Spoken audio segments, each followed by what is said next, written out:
Hello, all you wonderful people. This is Silver-Quill, once again saying hello. And just trying out my new soundboard, which is awesome. Let's just slide on out and make sure this is behaving the way it should. Excellent. Well, I can tell from the chat that it's at least you can hear me. That's the most important part. Otherwise, I'd be very upset. Yes, very upset. So, I hope this evening you're all doing well, and it's just good to see and hear from folks. Over on the Twitch, I see Helsing Ghost. Good to see ya. And on the YouTube, we have Trinary, Jude 3300, Commodra Steel. Let's see, I know Ender popped in just to say they couldn't make it tonight. Ender, we'll see you next time. And let's see, Gojalion 91, good to see as always. Reaper X, Spongechew. And let's see here. Stormcrow 77 and the Miner and Pokemon Fire Eevee. Good to see y'all. So, now Miner wants cookies. Well, I wish I could help you, Miner, but I'm in a different part of the world. And Champ to Stay, good to see you as always. So, let's see here. Oh, we have well, I'm rolling the die here tonight. Folks might recall the last time I tried doing a live stream with editing, I had the misfortune of overheating my computer and forcing a shutdown. Now, granted, at that time, I was running several programs at once, all of which require some pretty high maintenance. But I'm going to try again tonight with cool fan operation on standby. My air conditioning is going to keep things nice and chilly. And it's focused just on Adobe Premiere. So hopefully this time I'll have a greater success. And we have some more folks in the chat. Zozo the Person, also known as Sugar Panda. Nomo Ruiz Gallardo, good to see you again. Dragon 66898. Oh, this is the first video you've been watching for a year. Well, welcome back. Thanks for joining us. And I see Nexus Galaxy and my good bud Advent Nebula. How are you doing? Thanks for swinging by. So, is excellent. Oh, as is my bud Anime Christie. Oh, Christie, I have things to tell you. I forget how this happened exactly. But today at work, they wanted me to speak in slang. So I gave them my best Ebonics, per our usual conversations. Our manager or department head broke down over his computer giggling. And I'm somewhat under orders to do that again next week, but I don't know. I'll get up in there, Grizzle. It's Sweetie Bloom. She lives! As does Anna Wildcat 20 and Seth Moss 20. Good to see ya. Christy is just going, oh God, why? Well, I'm sorry, but you know, that's just how things go.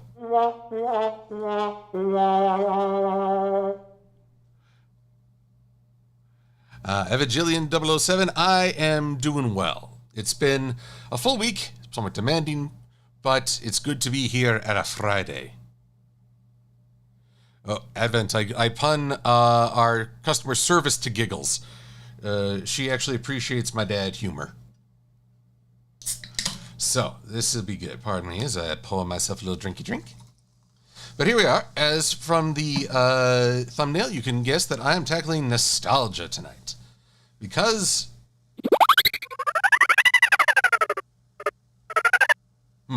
Well, I'm getting my sound effects wrong already. How do I put this? I'm dealing with clips from back in the day. Because a lot of talk... This is a video talking about G5. But, and this is important, there's not a lot to talk about what's been revealed to G5. More, it's giving me thoughts on what's come before. And I don't just mean in the world of Pony. I mean in the world of entertainment in general. We've seen a lot, we've been through a lot, and not all of it's been pretty or kind. So, let's see what we can cook up with, yeah? Yeah. Stormcrow. Yes, we are old. We're over our 40s. Was that a dolphin? Nope, that's me Cartoon landing. Keep your eyes in the screen that just enlarged. That's where the program, the final edit preview will be. To quote Emily Thompson, VP of Global Brand Management. Global brand management. I don't even know what that means. Do you go around the world and double check everything to make sure it's on brand? Because it's kind of funny. G5 was spoiled by what looked like almost a bootleg. I don't think it is, but it looked pretty bad compared to the CG. Now let's see here. But already I'm facing a little bit. It's too... How shall I do this? How do you do? No, go July 91, 30 does not count as old. That's still the prime of your life. Here's the thing. If you're as old as me, you're old. If you're younger than me, you're young. It's a wonderful system. I recommend you all follow it. Ooh, Jeff Okasinki. Which is the better cat, Garfield or Heathcliff? Well, let's see here. Garfield is usually just doing his own thing, aside from tormenting Odie, but Heathcliff terrifies the whole neighborhood, as no one should. I'd say for more of an action or adventure-based story, go with Heathcliff. If you're looking for just more simple comedy, then it's Garfield.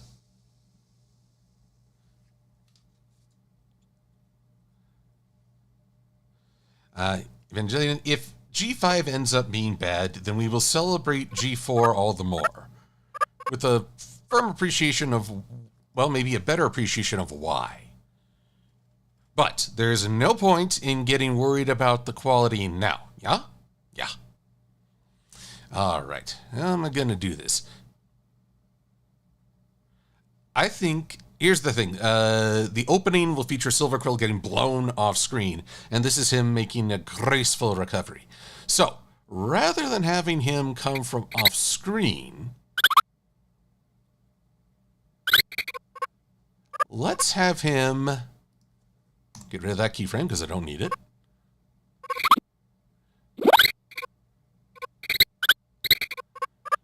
So we're going to have him come on... from on high. Oh, that sounds sacrilegious. Sorry. Please do not be mad at me. Oh, Lord. There we go. So we make the perfect 3-point landing.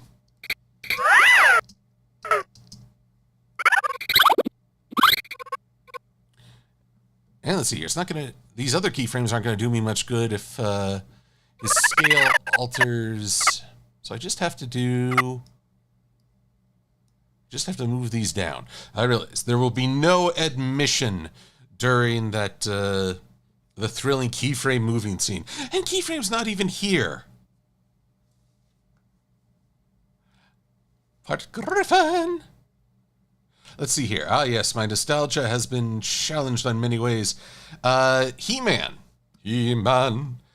I've seen pictures, I've seen the new trailer.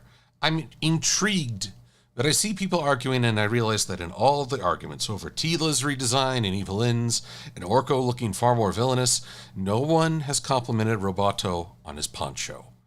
That's a crime. It's a very good poncho.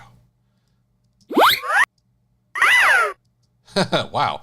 Okay, we're getting there.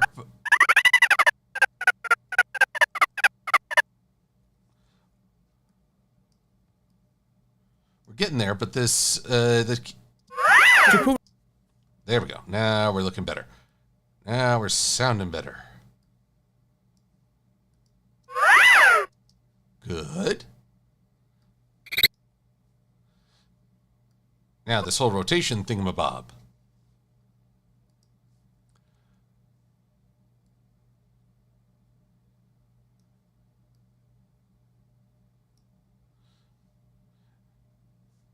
And thus, now, here's the real challenge. Seth, what was that noise? Well, I do a lot of cartoon whistles and side effects.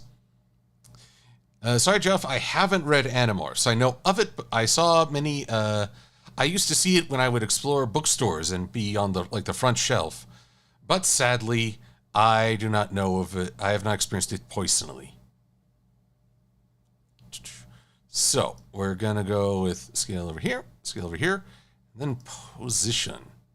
It's going to be kind of hard given that, well, I just shrunk my guy to near obscurity. Now you can't even see me. It's because I goofed on the scaling, I think. Scale height, 0 and 0. But what did I goof that he is not even visible now?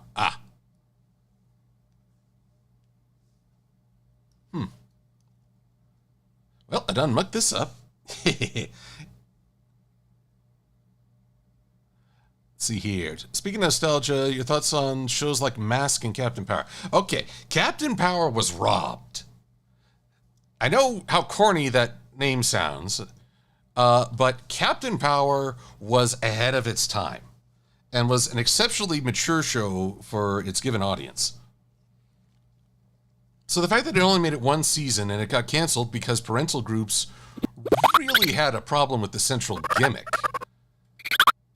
Perhaps understandable, but, okay, they had problems and it's good to be wary, but at the same time, you took away something really grand. Now, on the other side of things, Mask was a lot of fun. It was that classic 80s theme of finding the extraordinary in the mundane.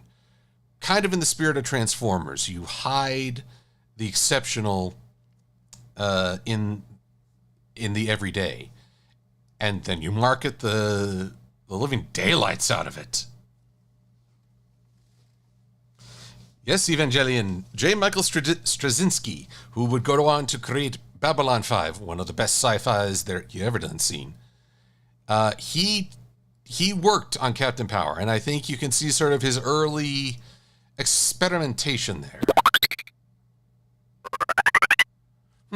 Okay, here's the problem.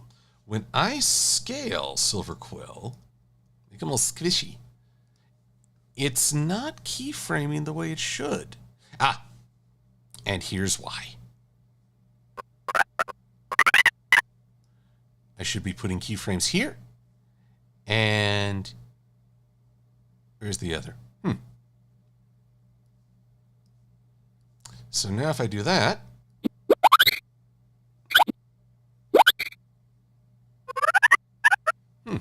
still not working the way it should. That's frustrating. Okay.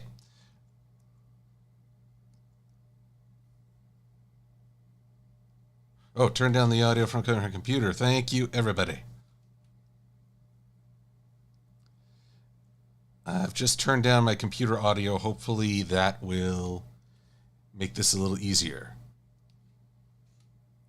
And let's see here. Turn down the call audio as well. Let's see how this sounds.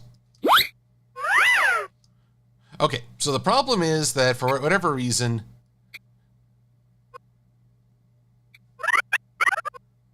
ooh. This is kind of trippy. Basically, Silver just needs to come from up above and finish his rotation here.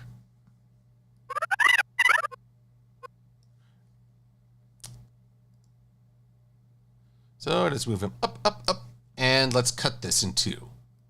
That's the way to do it. Because whatever the reason for this scale height and scale width, now there's the problem. There's what I was doing wrong. Scale width wasn't animated. It was staying at 0. Okay. Well, once you know what you're doing wrong, that's half the battle. So, I've been taking forever and a day on this one thing. Jeez. Earlier question was, have I ever seen Jace the Wheeled Warriors? I will be quoting that tonight. Meanwhile, top 5 Power Ranger. Wait, top 5 6th Rangers. Wolfie Star, I have to ask for clarification. Do you mean in American or Super Sentai? because that's an important distinction. Scale height, and now scale width. I need you like that. And I need you 0 and 0. Now, if I've done this right, yes. Yes, we've solved the problem. Because we are awesome like that. And I'll adjust this as I add my background, but there we go. Perfect 3-point landing. And it only took me 15 minutes to put this together. Oi! Also, I should ask him, is it sounding better? Computer audio not so overpowering? Let's see here. So, Jason the Wheeled Warriors, I watched it. I loved it. I thought it was a really enjoyable story that also got robbed because it never had an ending. For the young protagonist, Jace, and his, ironically not named Wheeled Warriors, but the Lightning League. Sounds like Lightning Bliss fans, but it's the Lightning... I can't say it tonight. Lightning League. They never finished their quest to defeat the monster minds. And that is a tragedy. I'm not okay with that.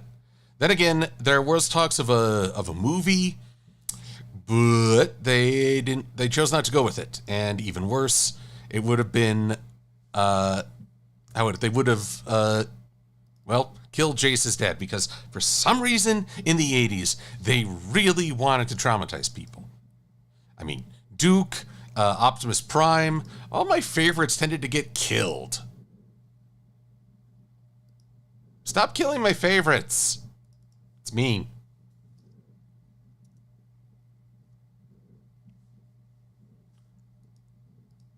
Okay, pardon me a second. I just need to grab a little data from my older projects. Apologies I didn't see the chats, so thank you, Sweetie Bloom, for hacking the Matrix. And for Trinary for spoiling me rotten, as always. Oh yes, I should...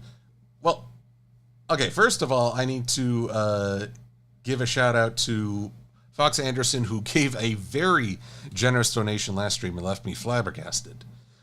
Also, since then, Wonderbolts Academy and Halo Maxis. I wanted to say Maximus, but Halo Maxis followed. So, thank you both. Sniper Nighter. Welcome. My goodness, there's... I know Trinary Duke was going to die, but he didn't. But me, as a little kid, I just saw my favorite Joe getting his snake through the heart. I freaked. Bad. And I was not okay with that. I was not okay at all. So, believe me, I guess it's kind of funny. Cartoon violence does have an impact on us. Far more than, when you're young especially. I guess we have this assumption, cartoons means nothing bad happens. Oh no. Really bad things can happen. Really bad. Let's see here. Backing it up real quick. Cancer lot. Nope. There was a clip. Big fire explosion. Here it is. Last roundup. Just going to paste attributes so it's up in the corner.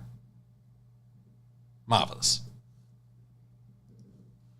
And now I will paste these attributes of Silver-Quill's positioning so I can know what in the hay is going on and what is my character doing. It's all about getting things put together. So, where was I? I went on a tangent. Jason the Wheeled Warriors. I really loved it. Though, funny enough, as I watch it now, as I'm older, I was a fan of Jace primarily when I was a kid. Now I really like Herc. Herc Storm Sailor, a Han Solo style hero. Yep. Okay, so To quote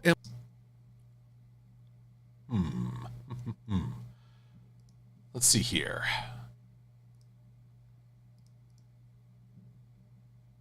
Let's make you 63, and back to 63. Dang. must be cold out because there's a little shrinkage involved. Apologies, everyone. This is where I just fine-tune the living daylights out of stuff. Actually, easiest way is just to move a clip underneath, and there we go. Yes, that will work much, much, much, much better. So, 60 and 60, which is sometimes how old I feel. Yes, Commodore, I am a crazy bird. Blue Griffin, welcome. Also, I totally remember Harness the Power Dino Riders. I used to take, like, how to draw a dinosaur books, and I'd draw the armor on them, just to make new characters. Wait, sweetie, who would you tell? Zed Millennium on? Zed Millennium on. It's 1:21 a.m. You're in another continent, as far as I know, or island. My geography's not so strong, but you can go to bed. It's okay to sleep. Okay, Wolfie has gotten back to me. My top 5 American Power Rangers. Okay, let's see here. I will go with Titanium Ranger from Lightspeed Rescue, followed by... Actually, I'm sorry, Gold Ranger from Zeo, then Titanium Ranger from Lightspeed Rescue. Third Ranger, I only got to see a few. Quantum Ranger from Time Force. Then White Ranger from Mighty Morphin, and Green Ranger from also Mighty Morphin. I realize that's a bit of a cheat, but come on. To me, they were two different characters. Okay. Alrighty, there we go. We're getting where we need to be.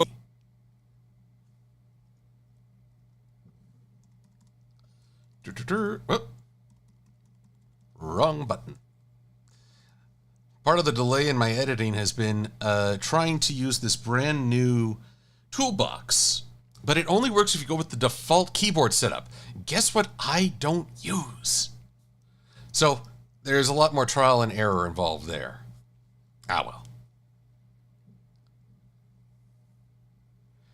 well. Let's see here. Rodan, I saw SWAT Cats and thought they were pretty awesome, especially that opening music. God, so many awesome shows are defined by just a really killer theme. Let's see here. First off, Jason the Wheeled Warriors. It's on YouTube, the full theme. You will not regret listening to it. It is 80s power at its finest. Yes. Glenn Davis from Seattle, Washington. Thank you. Welcome.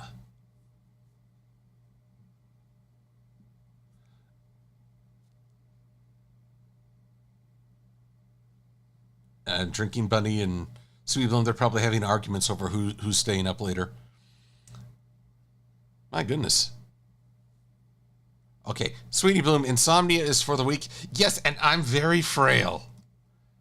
I get beat up enough. Okay, so Silver here is going to have a little laugh fest. So,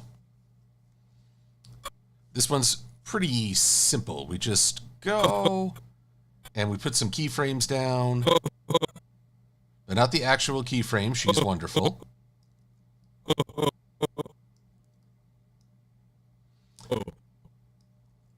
There we go. And now in between them, at the height of the laughter, Silver will go just a little bit up.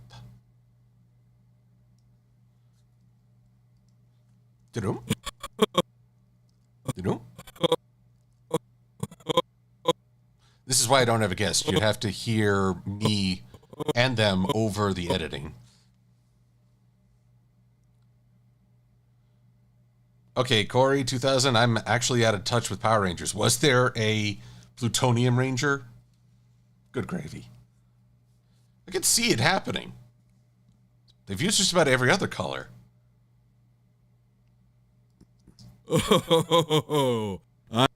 I'm afraid you're in for a rude experience when dealing with fandoms. Okay. Oh, God.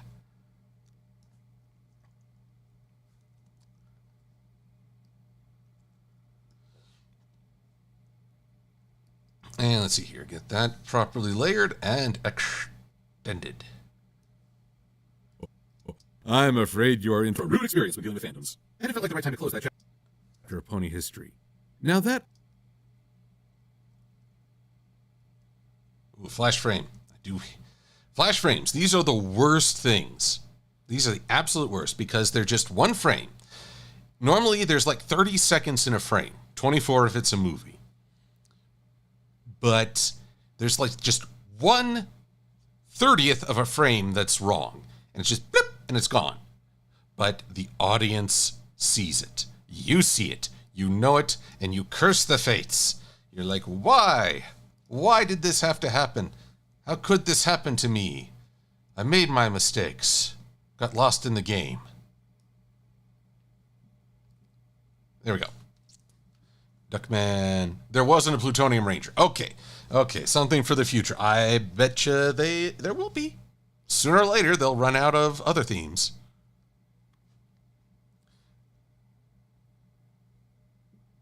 Prism Shard. Did you hear that for Pride Month, Skittles changed to Taste the Gray? I don't think that's a very good marketing theme. I'm not even sure what they're trying to... I'm not even sure what they're trying to accomplish there. That's a very odd campaign. Celebrate the rainbow. The whole point of the rainbow is inclusion of all. To remove it of color, of diversity, of vitality, for in a month that's supposed to be all that. No! Skittles should be saying, we celebrate people year-round. Go with the rainbow. Yes, there. Jeez. Hire me on the marketing team, please. Now that I will agree with. I can't speak for every fan, but by and large, I was pleased to enjoy such a conclusion. Boy, I definitely can't speak for every fan, but then again, I've never tried to speak for every fan, and I am sorry if I ever gave that impression. My review videos are my views. Mine. I won't speak for other folks. I just hope that folks have enjoyed it as much as I have.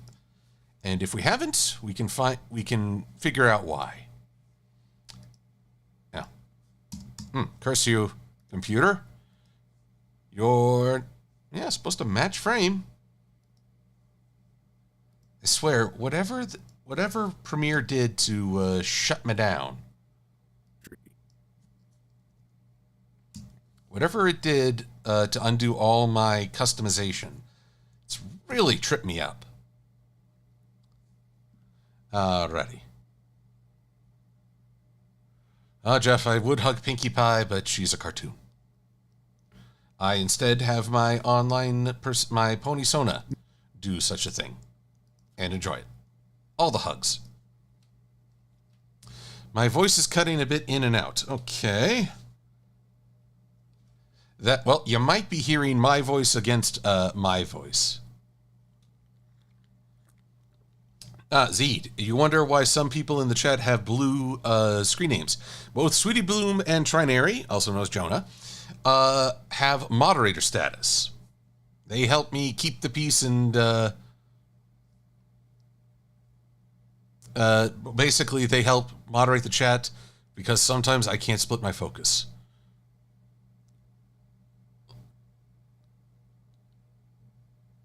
Let's see here. Hugo Sigil is mentioning a franchise that, lost their support. And it's unfortunate when that happens. I can say as a longtime Transformers fan, I haven't always been on board with every single show they've produced. Mostly the animes didn't really grip me. That I will agree with. I can't speak for every fan. Oh, dang.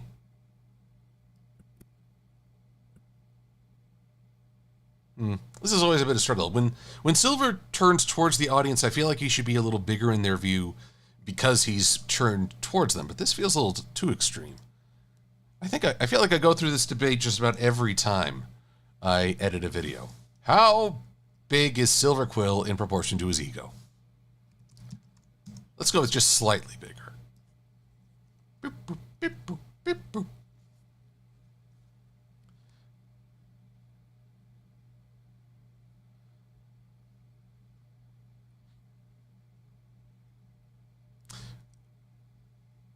What is the champ to stay? What is the funniest thing you've heard out of context?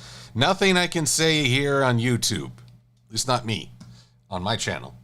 I've heard plenty of things out of context and just like, I'm sorry, what? I've also said ridiculous things out of context. Case in point, during a panel, I said, okay, now that we have a stroke, and I realized what it just sounded like. I was giving a vectoring tutorial on how to add a line stroke. But when I said that, I was like, oh, God. Let's see here. Ruby Shine asked, you're looking to start streaming. Well, okay. First off, I recommend that you look into Streamlabs OBS. And if you just took those 3 letters out of context, I would sound like I'm very upset. But no, it's a very good program. And there are whole videos and tutorials on how to make the settings and what will be the most efficient depending on what you want to do. The second thing is to get an account with Restream.io. Restream will let you go to both Twitch and YouTube, which is what I'm doing right now. How should I put this? And as a result, let me just close this project real quick. You get to connect with more people, but you don't have to pay a membership fee. If you go with just Streamlabs, they'll make you pay a premium account to multi-stream. Instead, my signal goes to Restream.io, and then Restream splits it to Twitch and YouTube. And I'm making hand gestures to explain the flow of information, realizing that none of you can see it. I'm weird.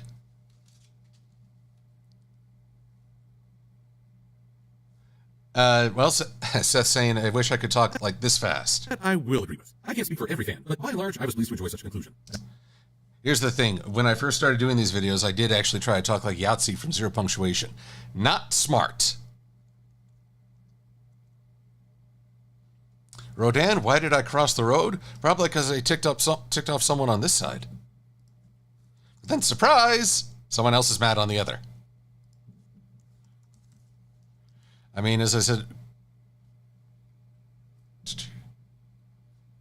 Let's see here.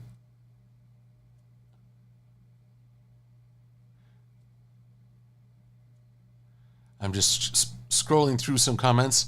Champ to Stay wondering if I've been able to keep up with My Hero Academia since 2016. I have kept up with the manga, not the anime. The manga, I mean, it's high energy to be sure. I guess it's a question. Apparently now it's in its final arc.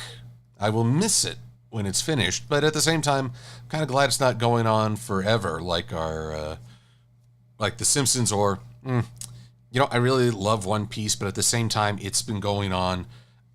With the Wano arc, I'm losing track of everyone involved.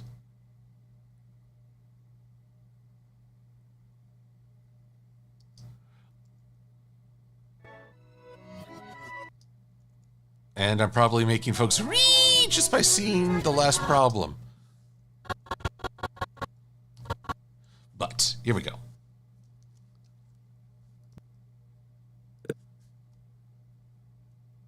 I will say that's a very odd angle with Twilight and her snout. I feel like it's the nostrils. Look at her nostrils on this here thingamabob. Can I zoom in on this a little? Zoom, zoom, zoom. Nope. Ah, here we are. That's 100%? Jeez. Look at those nostrils. They're lopsided. That's not perspective. That's just craziness. Yes, this is what I focus on while I'm editing. Why not? Oh, Maria Cruz. Yes, I too watched the COMIC Come On, the comic strip. I mostly watched it for Tiger Sharks, I will admit. Kind of a aquatic Thundercats. Oh, and the illustrious Q has joined us. Welcome, Q. By and large, I was pleased to enjoy such a conclusion. After all, my own childhood entertainment features... Okay, so here we are, finally at childhood entertainment. Pokemon Fire Eevee, older Twilight, she's actually taller than my OC now. My OC is about on the same height as Celestia, as Luna and Cadence. But now, this Twilight is on par with Celestia. Alrighty. So, video clips.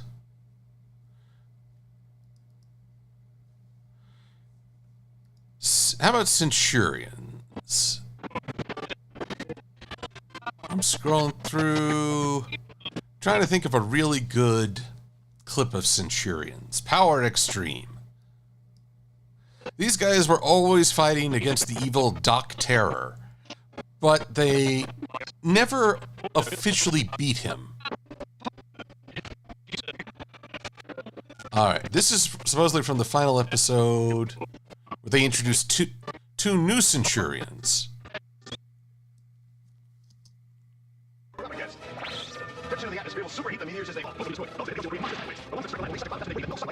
Lots of destruction. Here we go. Here's my childhood. A planet blowing up. No sunlight will... I thought he just listened to it backwards. I could have sworn I heard him say no swan. After all, my own childhood entertainment my own childhood entertainment is a world exploding. Yes.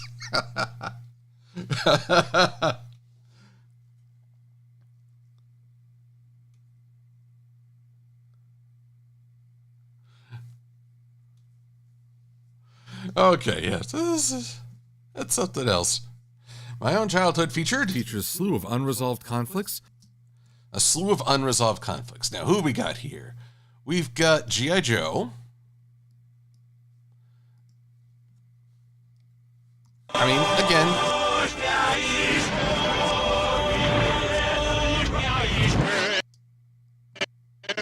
Oh, there you go. Tomax and Xehanort getting a good sock to the face.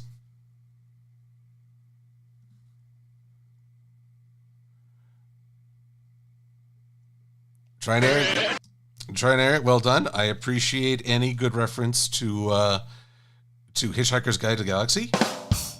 Well done.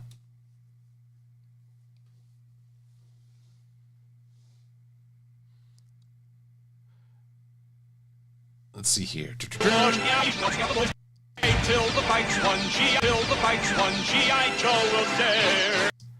Now, I want to take a moment to appreciate this. Let's back this up just a minute.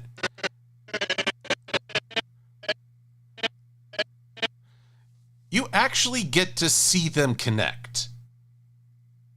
You actually get to see the punch connect. Granted, actually, wait, it's kind of a trick. One frame he's queued up, another frame he's given them the old what for.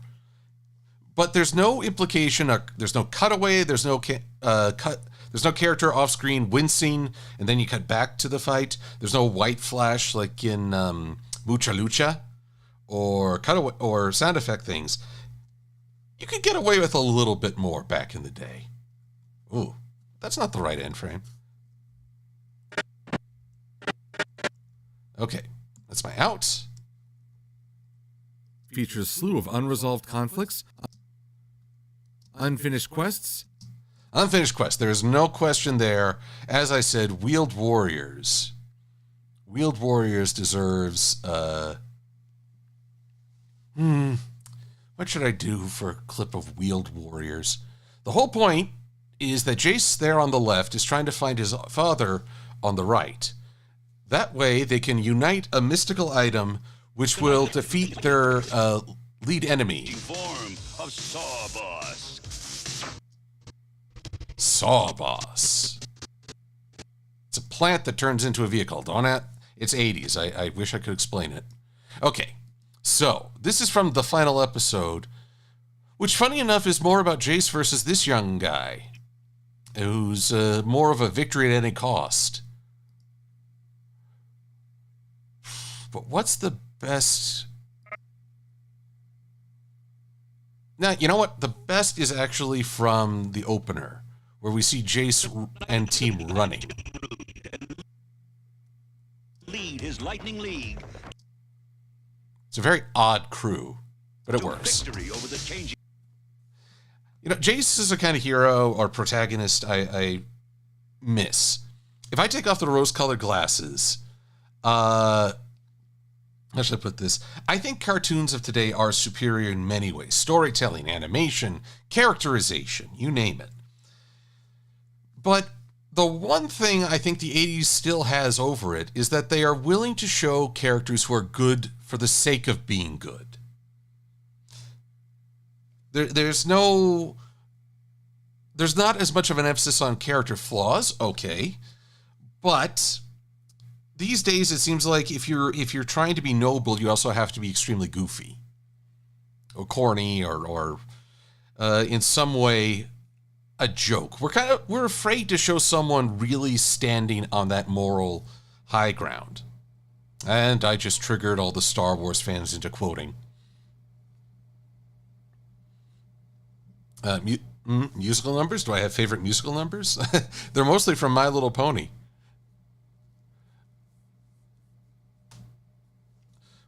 Let's see here.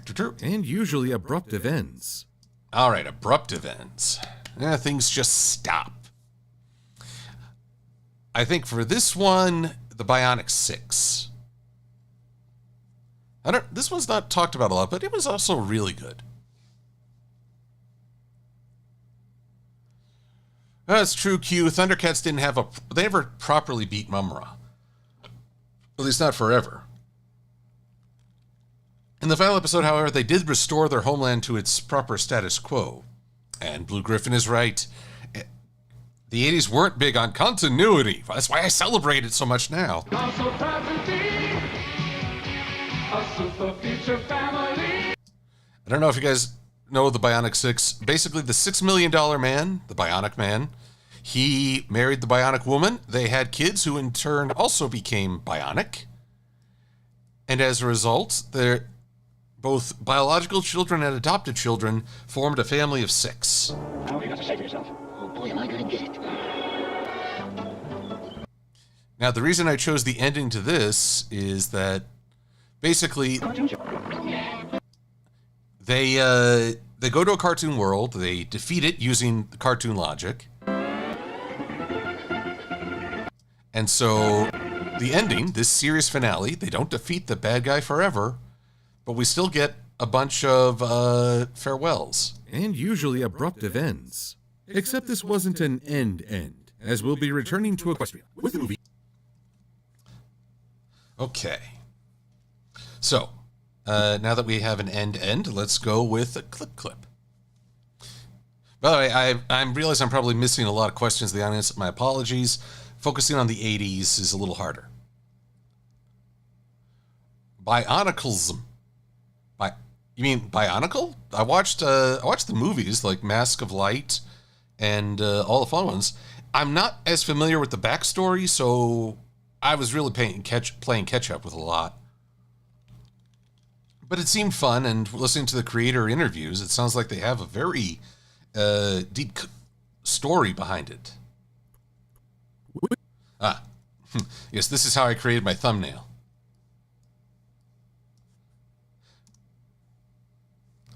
Let's see here. Cyber 9. Sorry, Drinking Buddy, I didn't catch Cyber 9. That was, what was that, late 90s, early 2000s? I was out of sync with that one.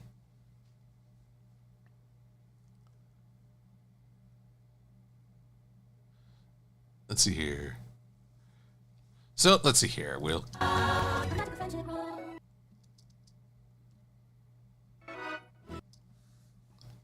I'm kind of wondering if YouTube will pull a kibosh on me because of all the sounds. But you know what? I'll deal with that when the time comes.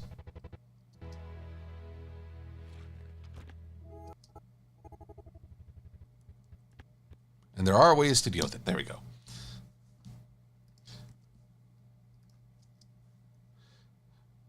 Except this wasn't an end, as we'll be returning to Equestria. Okay. We'll be returning to Equestria. That's nice. With the movie, we started development and made the decision to expand the world of My Little Pony, rather than start... Well, you can kind of hear a little... You can hear a little breath. I don't like those. It ruins the flow. I want you to get swept up in my silky smooth voice. Hello, ladies. Wait a minute. There's Cyber 6. Then there's Cyber 9 from Drinking Buddy. So I'm out of it.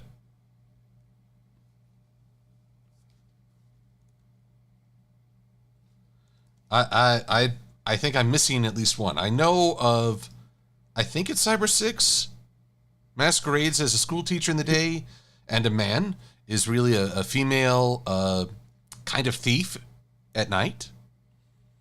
But then Cyber 9, I feel like I've heard that too. I'm out of it. To expand the world of My Little Pony, rather than starting from scratch with total brand reinvention. We found ourselves with this whole decade of storytelling and really rich lore, and it felt wrong to walk away from all that. So instead, they're going to jump ahead in Equestria's timeline and focus on areas not previously explored. Dare I hope we'll get to see the giant mushroom forest? Okay, so that's a rather long quote, isn't it? So instead, they're going to jump ahead in Equestria's timeline. All right, so once again, we will go with...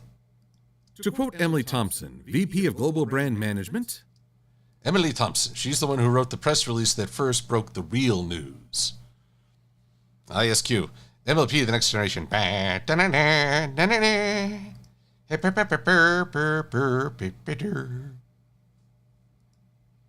Yes, that's the limit of my musical talent. Uh-oh. Why are you not... What's going on here?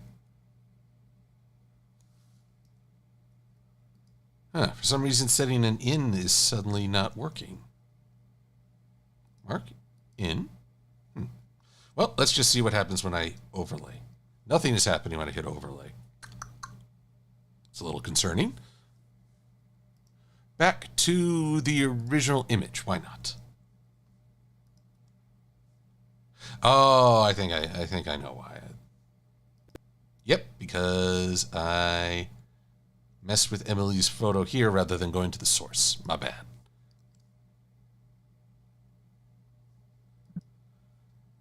Okay. Okay.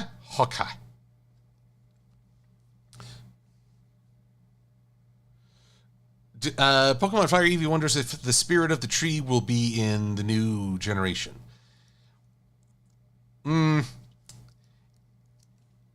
My attitude right now is not to expect returning characters. That this is, while it's set in the same world, it is a new generation, and therefore I don't want to hold myself in suspense hoping character X, Y, or Z will make a guest appearance. I'd rather celebrate the characters that are right there in front of me. So, but the short answer is I have no idea. I know from screenshots that there are at least references to our beloved ponies, but I don't know much beyond that. Okay, gonna get a little risky here. Gotta replace this with an After Effects composition, which means I need to shift my focus and the stream over to After Effects. That'll take just a second. Assuming I actually have, well, you're gonna see a little bit of an outdated screen for a moment. Or not. It's kind of funny. Let's see here, Adobe Premiere, After Effects. There we are. Ah! What happened to my head? Give me back my face. Boop. Let's see here. Seth has a question regarding the Friendship is Magic plot. Why didn't Luna ask her subjects why they shunned the night instead of jumping to conclusions, turning evil, and trying to make it night for eternity? Here's what I think. Oh, also, sorry, real quick, I also see Little Heart Raccoon in the chat and just wanted to say welcome. Here's how I see it. Luna was at a very immature stage and a very emotionally insecure And the thing I've come to realize is, especially thinking back on when I was a kid, you get mad and you just wanted someone to recognize it, for someone to ask what's wrong. And people are not cruel in the sense that they're ignoring that. It's just people don't know what's going on in your head. It's tough. And, that's why sometimes you have to be overt and just say to people, I'm really mad. I'm betting, or at least this is my headcanon, Luna was so frustrated and feeling lonely, she wanted somebody to realize something was wrong, especially her sister. And no one did. And that's part of the tragedy.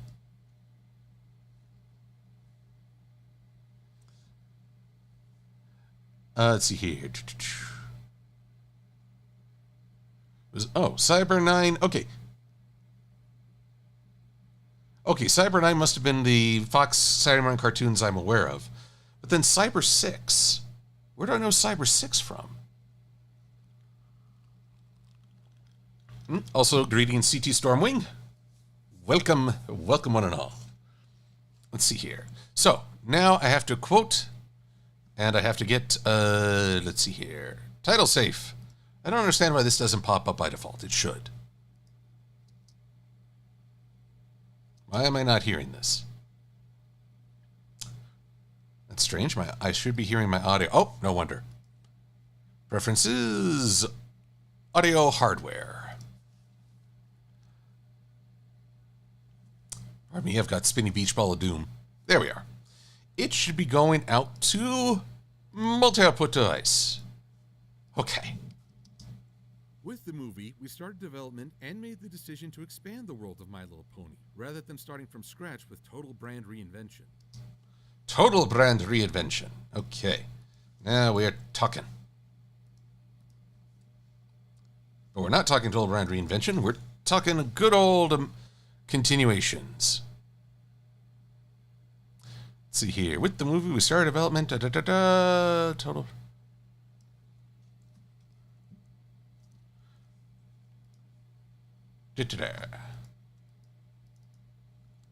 And boop.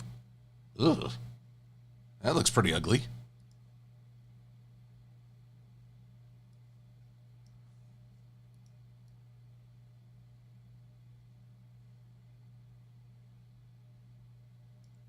Wait, that's not the right text. What?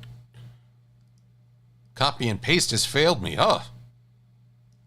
When copy paste lets you down, what are you going to do?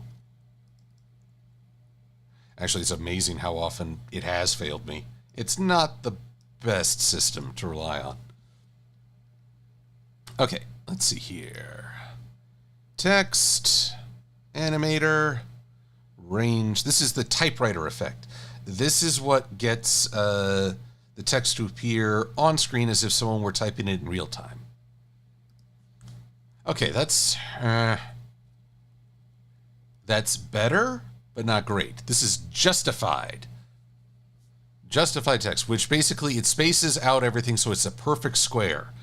But I think that more often than not, it just looks ugly. Pretty gosh darn ugly. Let's try this instead. How can I put it? It's a design choice. But more often than not, I would rather have it, I think, especially in reading text, you don't demand that people's eyes make a jump. So you squish it a little closer together. It's still spaced out, but now it's a bit more balanced. Anyway, there's room yet to go. Invention. We found ourselves with this whole decade of storytelling and really rich lore. Can I zoom out? No. Actually, gosh, I think I can fit everything on one page. Yes, you can cite the ponies from season 1. We couldn't fit it all in. We're a mature fandom. Goji Lion, thoughts on Destroya the monster? Oh, yes, there was an earlier question about my favorite Godzilla monsters. Okay, Big G will always be my favorite, but I think Ghidorah his chief rival, or at least one of the most powerful monsters Godzilla faces, has always been one of the best and one of the scariest. Destroya is an interesting... Boy, I really don't know how much to give away from this. Destroya seemed like the natural counterbalance to Godzilla. While Ghidorah may be Godzilla's strongest opponent of the franchise, Destroya, Godzilla had to be supercharged to defeat Ghidorah. Or, sorry, to Destroya. Destroya is an extension of the weapon used to kill the first Godzilla, an unintentional side effect. And as a result, he's pretty flippin' powerful. And a great homage to alien horror and a threat to not only Godzilla, but humans on a very direct level. I really don't want to give away too much of Godzilla vs. Destroya, because it's a very memorable one. Though I will say at the rather tragic climax of the movie, for my friend Kaiju no Kami, I supercut in Pinky crying, because it was just that sad. It's Pinky crying from Baby Cakes. Oh, Rodan, I ain't dissing you, but you're more a Godzilla ally at this point, not an enemy. And I love Godzilla's enemies. Though I did love the conversation Rodan and Godzilla had with Mothra in the Ghidorah series. What do you mean original source deleted? It is not deleted. I have it.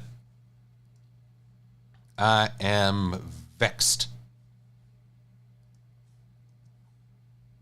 There's one. And the second one was just black. Yes, I just had a solid black layer. Oi. New layer, solid. Black solid one. Boom. How instantly. Deleted my foot. No, don't delete my foot. Well, I am sorry, Prism Shard, but I guess I am a kaijuist. I do define things. You find I'm also a follicle profilist. This is why I find that bald people are the most uncanny. Oh, champ, the Godzilla creatures can talk. We humans just don't know how to listen. And so it's actually kind of funny.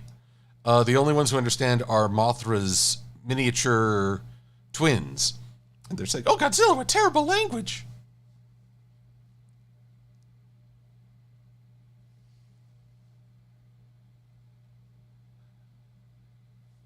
Alrighty. Yes, Z Millennium Man, we talk about Destroya, which has just really great forms. I mean, this is actually one of the few Godzilla... How many Godzilla monsters had changing forms? Ghidorah did in some movies. Gosh, what was the smog monster? Godzilla's attempt at environmentalism. That one had multiple forms, but Destroya had some of the most extreme. Okay, there we go. That's it for After Effects for the moment. Should be really careful when I quit programs. I might quit out of the stream. Oh. Hidora. Oh man, spell check must hate kaiju. Okay. Well, either way, the smog monster, not a really great one. Actually, it always kind of bothered me. And then in that one, there was a guy, kind of a boyfriend figure. He got smacked with some sludge, and we're like, that was it. Is he dead? I think he's dead. And no one reacts to it. It's weird. Maria Cruz, imagine Fluttershy making friends with King Kong. Here's the thing. I more envision Fluttershy talking to Godzilla. And it's just like Bubbles in an episode of Powerpuff Girls where they're competing to see who's the best fighter. Or is it brains are better than brawn? Or vice versa. And it's Bubbles who saves the day. Away from all that. So instead... Oh, I should have stretched this out further. Well, fully on me. Now I gotta open it back up. Smooth. So yeah, Godzilla, Godzilla movies have had a curious history. Very curious. Open recent Emily quote 2. There we are.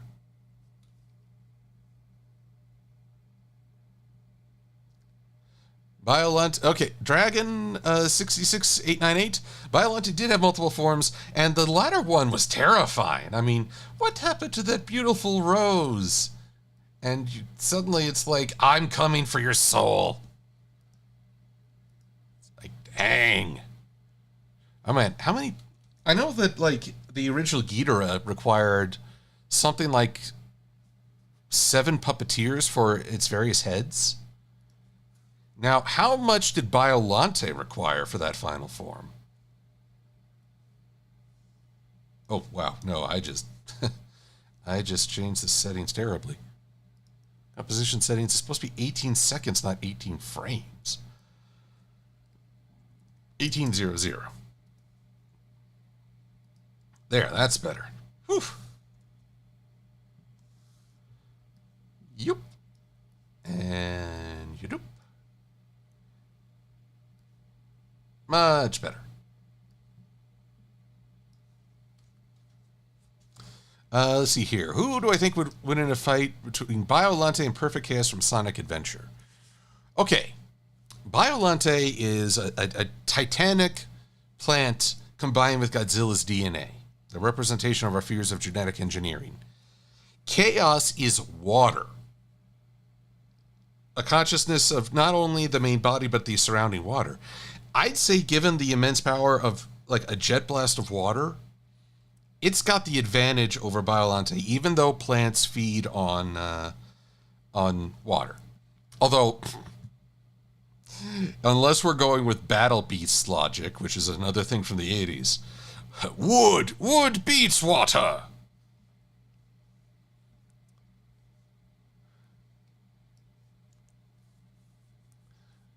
Let's see here. Have I ever seen the Looney Tunes movie Tweety's High Flying Adventure? No, I'm afraid, Champ, I haven't seen those Looney Tunes. So, I'm sorry, I can't comment much on that. And let's see here. Blue Griffin is wondering about Shin Godzilla, which was a very different take on Godzilla. Terrifying in its own way, especially that final chilling shot. More fascinating to me, however, is what they envisioned if Godzilla had won. Basically evolving continuously past the point where he's made humans redundant and supplanted us on the planet. He would eventually grow to become a universe unto himself. Truly a Godzilla. At the same time, I don't think he could have the same franchise longevity as the other Godzillas because, well, he is that overwhelming, that big a threat of evolution. Okay, let's see here. Corey 2000, can you overwater Biollante? Do you really want to stick around to find out? Seth is wondering if I have a favorite Super Sentai villain. Gotta be honest, villains have not been all that impressive in recent Super Sentai. They're mostly there to be defeated. What would be a really great Super Sentai villain? I mean, Kaiju Nakami loves the villains from Die Ranger, especially because there's a shadow leader whom we don't know much about. I guess, what would it take? I guess I like the villains most from, oh boy, how do I... Vamala Mucho! Kyoruger, that's it. These villains were the most energetic and friendly.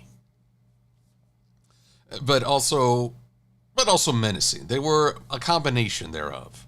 And they were pretty diverse. But it's very rare that Sentai has had a villain that you kind of understand where they're coming from and, well, I guess kind of a Thanos effect. Whoa, that ain't right. Why is she semi-transparent? Oh, and let's see here. JPEG. Opacity? That's at 100%. Oh, but there we go. That's better. That was weird. Also, I think I neglected to switch everyone back to editing. I'm sorry, that must have been very boring visually.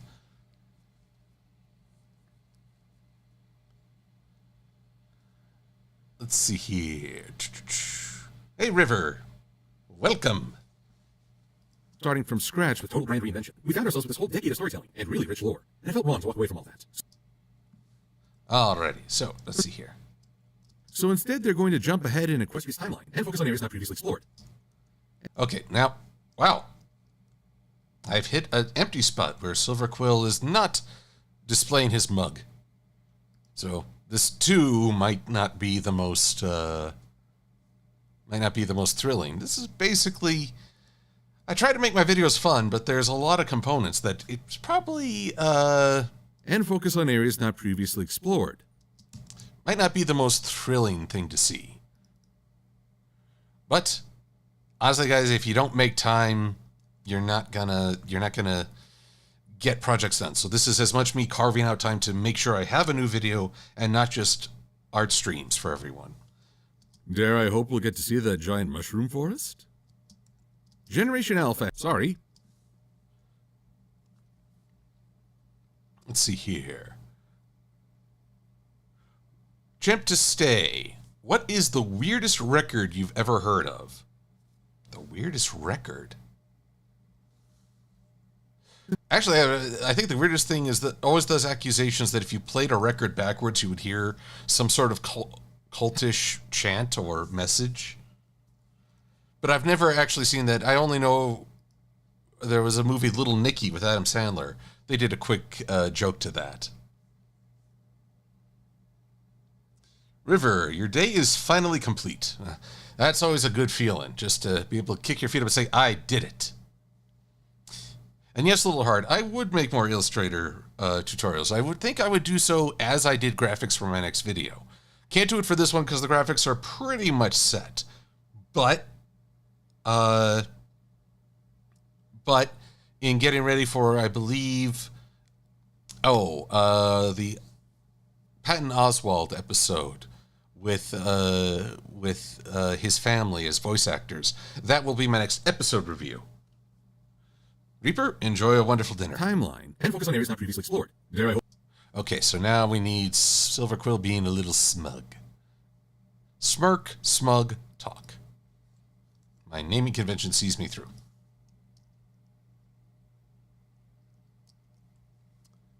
Okay, so instead, they're going to jump ahead in Equestria's timeline and focus on areas not previously explored. let's say jump ahead in Equestria's timeline, which, funny enough, is what the last problem was.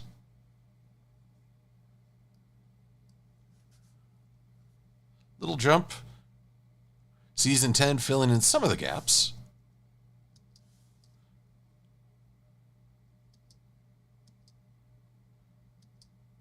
Here we go. Whoop. Huh. I never noticed that one of those trees looks like it withered. Oh. Here we go. Let's just... I did it again. So out of touch. Here we go. But yeah, right after Spike. So, butterfly tree, very nicely done.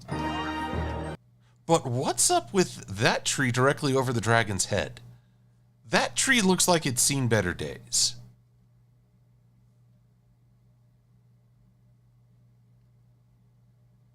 Logan, I know of the theme song. Once again, one of the best parts of a show like Bucky O'Hare. But I never saw the episode. Only took a quick look at the comics.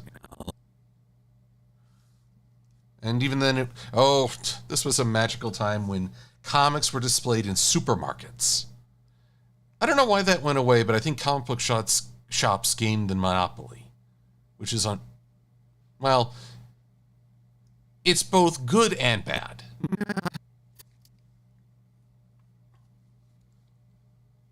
Now let's see here. Add frame hold. Timeline and focus. Now,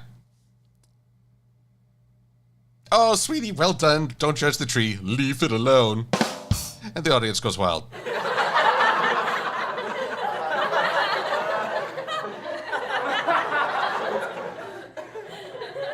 I still love how the laughter kind of trails off like an actual audience. Then again, it is a recording. Let's see here. Favorite fan-made character in MLP? Dragon asks. You know, I've always liked Flufflepuff. I don't keep up on all the news with creators, so I don't know where things stand with that. But Flufflepuff was a charmingly innocent cartoon.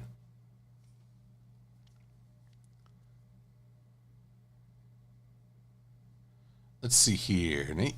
What have I missed here? Prunes. No dog lover. Okay, Sweetie is talking about Cruella, which I saw last weekend. I enjoyed it, but I couldn't quite reconcile the Cruella character we saw in that movie with the one we saw in her, in the cartoon. So I don't want to give away spoilers. No spoilers. Last roundup, one bad apple. I need a clip of My Little Pony season 5? Yes, season 5. The cutie map. I needs my cutie map.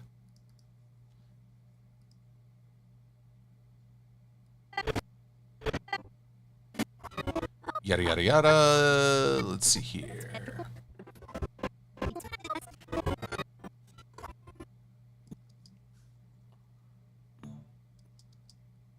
I really don't want text on the screen, even if it's to honor producer Devin Cody. I don't want that because, and this is important, it distracts the viewer. You see text, you usually want to read it. Okay, so everybody given the season 4 synopsis, establishing all the characters. I always found it a little weird that the tree basically built a whole castle for just one room. At least in, there was a comic for the Guardians of Harmony, and then it introduced the castle gave Twilight magical armor. Now, in another room, you could have done a lot more with the Castle of Friendship. And focus on areas not previously explored. Okay. Focus on areas not previously explored. The cutie map. Previously.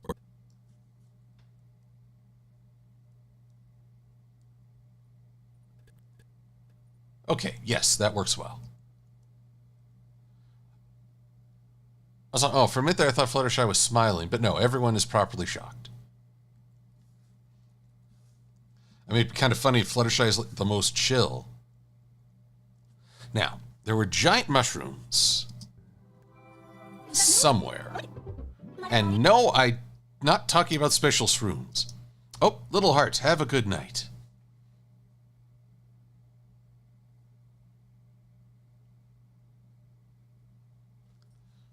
Ooh. River has tried dark chocolate from Ecuador and Madagascar. Which, those are probably delightful. I've enjoyed some Norwegian chocolates. And they're quite wonderful. Delicious.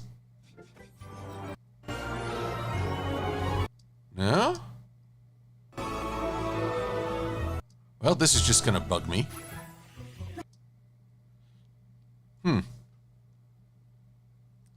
Actually, wait.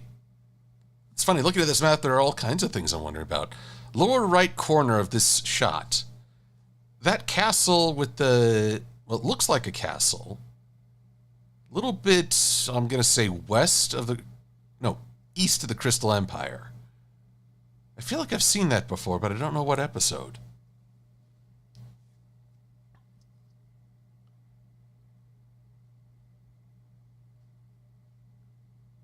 Okay. Folks choose not to see Cruella. That's their decision. No need to push it. I saw it. I had fun. Different reasons. And an experience is unique to every person. So. Oh, Blue Griffin. Maybe that is the Changeling Hive. feel like it's not, though. The Hive didn't look like a proper castle. Oh, well. We'll tackle that shortly. What's another one? Rarity Takes Manhattan. No, this was not Rarity Takes Manhattan. This was Applejack made in Manhattan. Yes. Oh, Enemy Hunter 23 wondering if I've seen the Transformers My Little Pony crossover. I've read the entire first crossover and I'm eagerly awaiting the next. Or rather, I should say I've seen 2 issues of the newest crossover, and I want to see more. That's terrifying. Oh, she's staring right into your soul. Well, Gojalan, Rarity is staring into my soul. Startled me quite powerfully, as Rarity does. She does everything powerfully. Seems a hair. Yes. No? Yes, those are giant mushrooms.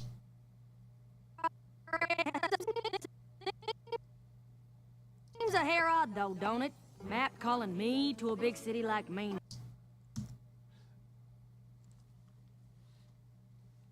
Yes, Prism Shard. Rarity can be terrifying when she wants to be.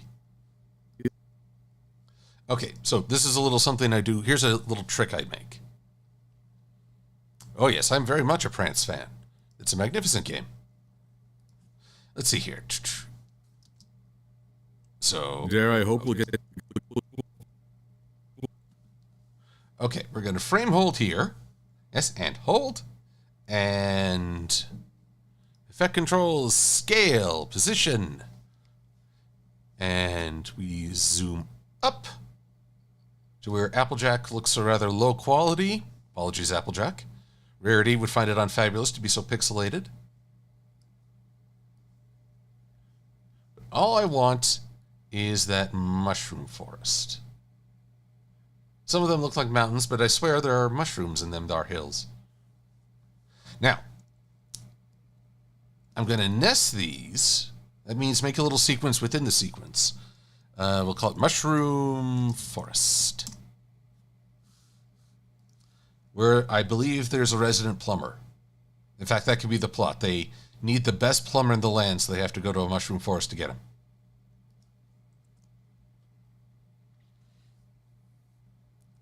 What was, let's see, Anime Hunter wonders what's the most obscure 80s cartoon I can recall.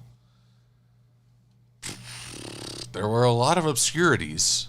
Computer Warriors might be one, as it was a direct-to-tape pilot or mini-movie for a series.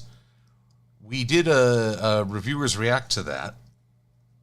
What's another one? Hammerman was another one that no one really talks about. It wasn't well animated. That's part of the problem.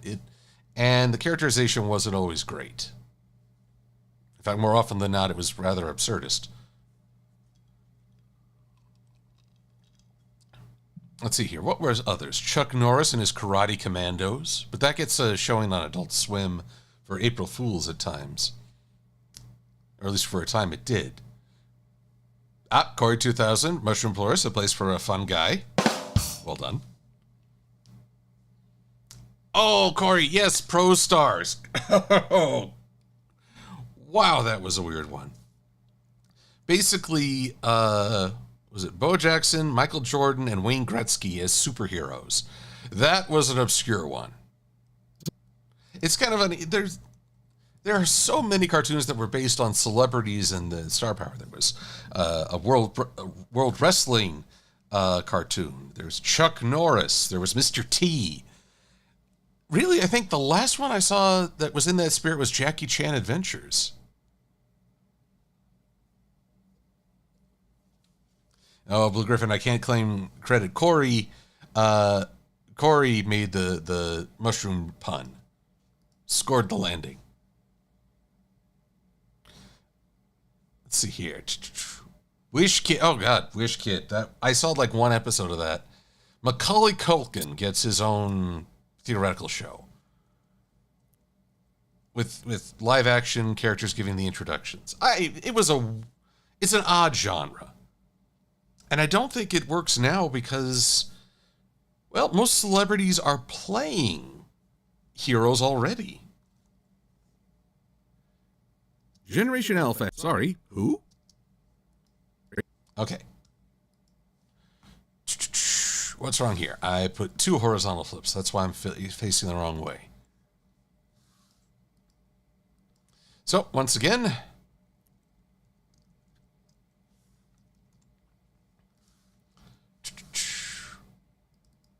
there we go. Now, don't mess this up. Generation Alpha. Sorry, who? Well, there's that bell again. There's that bell again. It's really loud.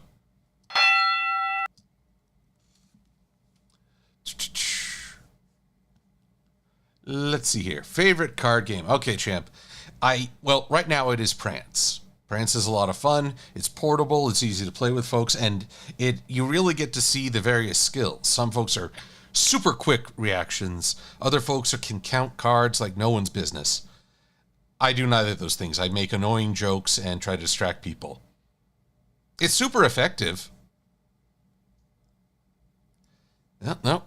I guess that's another change good old Premier's pulled on me. Don't know how to feel about that. Okay. So, but back in the day, I did play Yu-Gi-Oh! And I loved the potential of it. All these different, how shall I put it?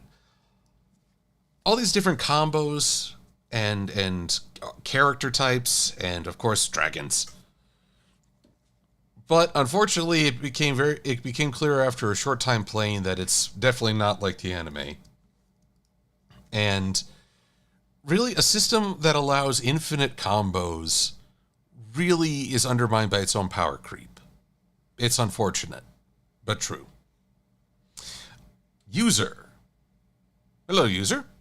This is Emily Thompson. Oh, and I need to get back into Adobe After Effects. Yep.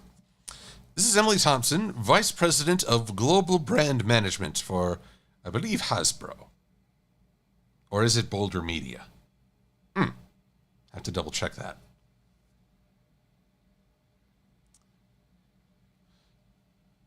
Michelle Miller? Okay, I'm going to play, because you asked this question, and it's a very good one, I'm going to play some audio. Generation Alpha has a higher emotional intelligence, and they expect a lot more from their entertainment. How dare! As a Gen Xer / geriatric millennial, I resent this implication that we suffered a low emotional intelligence.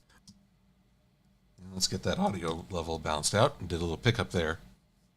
But yes, I am technically Generation X, but a new term has creeped into our culture called a geriatric millennial. I'm just on that cusp where a lot of technology that is outside the range of, say, my parents, I at least can pick up on. Does not mean I master it as other people can. But I am supposedly just enough to be a bridge between generations. I forget the sociologist or anthropologist who coined this term. But truth be told, well, there's that semi-transparency or translucence. What am I trying to say here?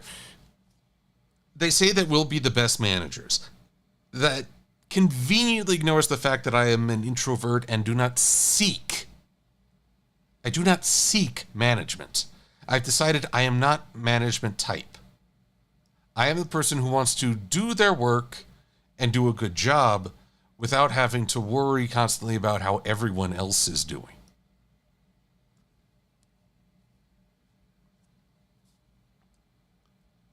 Oh, sweetie, it's true. I've heard back and forth on where the divider between Generation X and Millennial cuts off. And the goalpost keeps shifting. Sorry. Freudian slipping ship there. Let's see here. Nope. Generation Alpha.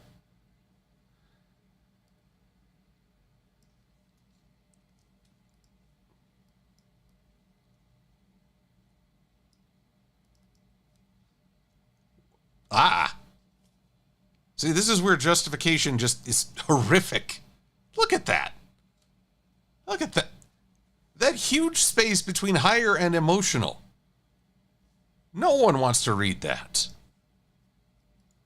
But that's where you cheat a little. How much can I squish this all together? Ooh, not very well. Here we go. Whoop. Whoop. I think that's as close as I can get it. There's the thing. I do like the balance of justification, but not at the cost of the space between letters or words. It's too much. Too much. So let's see if this is if this will be acceptable.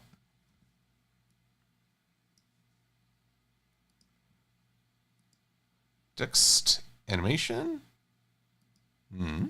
There you are. Takes a long time to get to where I want with all these effects so layered. Let's see here. Blue Griffin hates the millennial thing, I'm told. First I'm told I'm Gen Z, then I'm told I'm a millennial. Make up your minds. It is true. Yeah, I think they went back and forth on my generation as well. Oh. I hear... Pardon me, everyone. I hear my computer processing. I'm going to rev up the fan for just a minute. Let it try to cool itself off for a sec. So while you may hear the fan, apologies, but while we're doing this, I will try to answer questions I've missed. Anime Hunter, have you introduced any of your fellow pony reviewers to the power of henshin devices? I think Sweetie Bloom used something like that, but what about others? My other reviewers, no, I have not introduced them to the joys of henshin devices. But I am in something of an arms race with Cruella Cocaine and Kaiju no Kami, and indeed Advent Nebula and our mutual friend Crystalage Bloodborne. We all have henshin devices. I kind of started the trend when I got a Kamen Rider Wizard transformation belt. But recently I've actually been helping them acquire Kamen Rider 01. 0101. But henshin devices are just fun. It's just bells and whistles, but it's imagination. Okay, the fan's not that loud. That's good. But I am still thinking when my computer is like, nope, I'm done, and shut down. Not great. Not fun. Where am I? Here we are. Generation Alpha. Sorry. Okay, so I need to get to Generation Alpha. Opacity, yada, yada, yada, animator. There we are. Generation Alpha. And apparently that's the youngest generation right now. Michelle Miller, I do not yet have a Switch. I am curious, though. Of all the trailers that have come out in the wake of E3, Pal World and its sheer insanity, especially using Pokemon-like creatures as meat shields.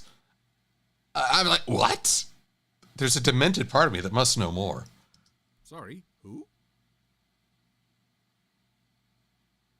Ew. Okay, proceed. Okay, let's paste. Copy you, paste here. Generation Alpha has a higher emotional intelligence, and they expect a lot more. Okay, that's pretty good, but I feel like it's a little more from their entertainment. Okay, Generation Alpha, because they're so awesome, and we were just clods. Yes, I'm a little bitter. Why do you ask?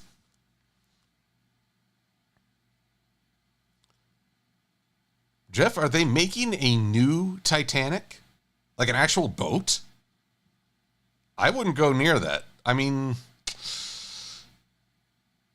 the whole thing about the Titanic is that we assumed it was invincible. And that's the arrogance of it. So to name it again is to basically, once again, tap into that arrogance.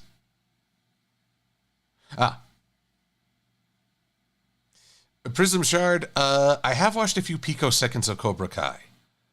and I'm intrigued, but I've still got Hamilton and A Good Place, plus many other recommended shows to watch. So I'm afraid those picoseconds will have to last a little longer. Uh-oh, someone over on Twitch set off Sweetie Bloom's Sailor Moon fan. You're on your own there, folks. Good luck. Proceed. Generation Alpha has a higher emotional intelligence. Oh, wait. Back to editing. And they expect a lot more from their entertainment. How dare! As a Gen Xer / geriatric millennial, I resent this implication that we suffered a low emotional intelligence. I do kind of resent it. I mean, that's not total hyperbole. Oh, Caleb. Yes, you've heard Hamilton. You will hear Hamilton for as long as I dilly-dally on watching it, which at this point I think I'm doing it out of cognitive dissonance. Oh, now, Mako Mantis, you make an interesting point. If we don't assume that a new Titanic ship, if we don't assume it's invincible, then this time it will be. Notice the sort of double think we got going on there. We think we can almost trick ourselves, or trick fate, if that is such a thing. Oh, also, Fetch over on Twitch, we share a favorite Sailor Senshi, Mercury fan for life. But, okay, yeah, back to this whole emotional intelligence thing. I don't know how to put it. I look back at the cartoons of when I was a kid, and there's a lot wrong. There's a lot to not be proud of.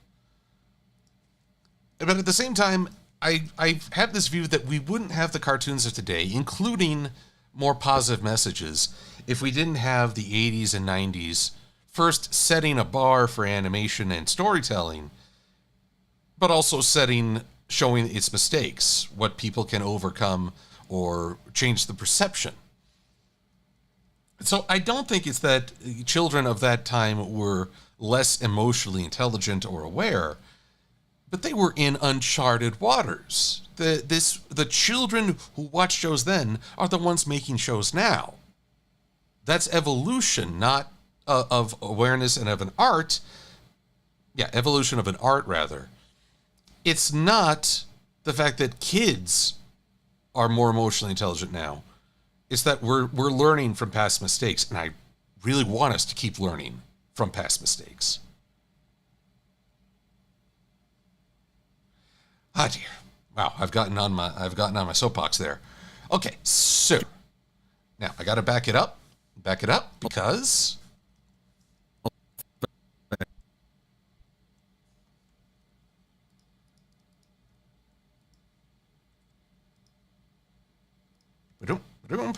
down you go. Sorry, who?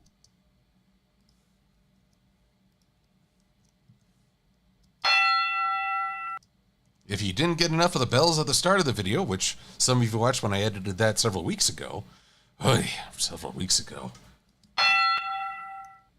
Ew. Okay, proceed.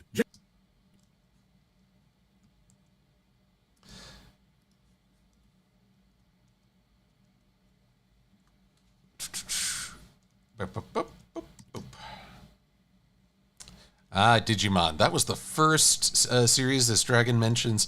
That was the first series which I became interactive with the fandom.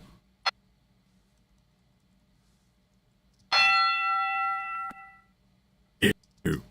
Okay, proceed. The bells of Notre Dame. So, I've wondered if I should have music playing while I do this to cover my own silence, but then I feel like I'm bombarding you with what? Me, my editing self, and the music. I worry I'd overload everybody. River, shipping and Overwatch, most of them have significant others, don't they? Tracer does, Soldier 76 did.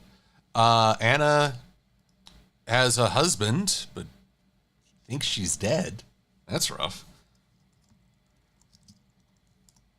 And a lot of them, I don't know if a lot of them are really in the market for a couple. I mean, I can't see Junkrat and Roadhog pairing up with anyone. Mako, I do not know this Shunks. I do not know who is Shunks.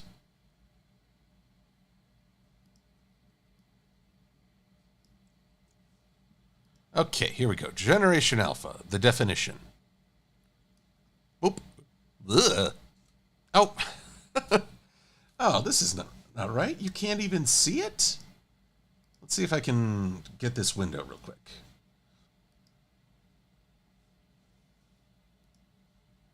After Effects, Photoshop, Adobe Premiere. No? Add a new source. Title card. Premiere titles.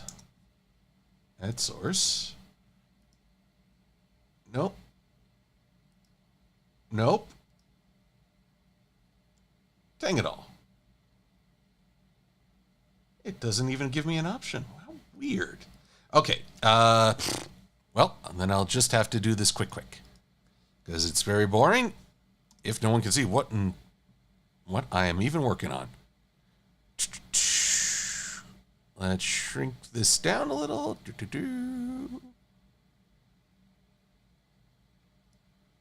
Shrink you down, because that's just overpowering. And we'll go with bold. Helvetica, it's a nice balanced font, not terribly exciting, but exciting is not the goal here. Information is. Let's see here. Shunks is an MLP YouTuber. All right, I'll have to check this out. Though I confess, I'm so often, head down working on my own thing. I don't give proper attention to folks in their own creative works. There's a whole wealth of which I'm likely unaware. Now, I will say, I heard this week DWK checking in and letting everyone know how he's doing, but also wanting to express themselves through other means than MLP, and I fully salute that. I didn't always agree with the style of humor of the totally legit summaries, but ultimately they were wonderfully hilarious. Hello, Keyblade Mistress. Man, my pronunciation is awful.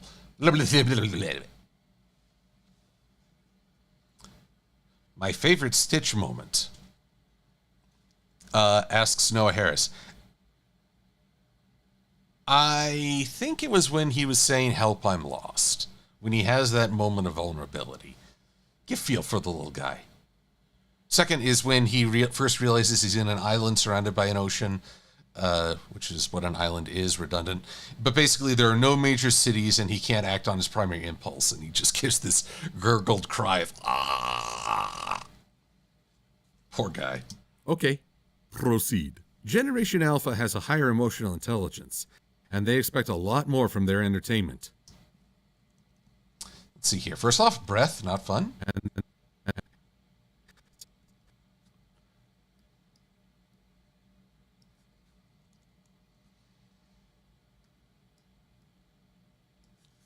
Dink, dink. Whoop, boop, boop. The higher emotional intelligence, and they expect a lot more from their entertainment. How dare! I really did have to get into character for that. Gasp. Let's see here. Fetch, you have Titanic replica now under construction in China.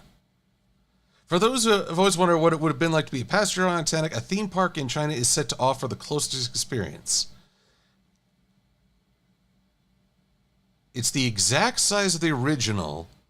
Yeah, the exact size. It's called Unsinkable probably because... Is it in the water or is it on land? It's unsinkable because they're not even going to try and take it out. Maybe the smartest thing.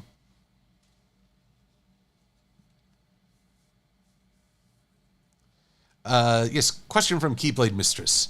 Have you ever watched any of the Super Sentai Rangers in Japan? I know Saban started with Mighty Morphin. Ah, yes, Keyblade. Let me try and recount.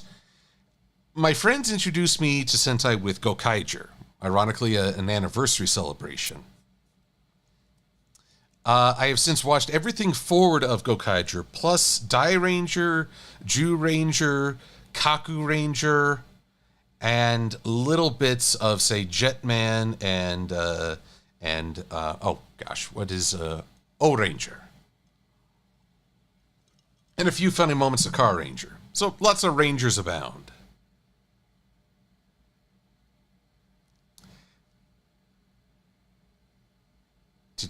So. Oh, and I misread River's earlier comment. River is having fun shipping in Overwatch.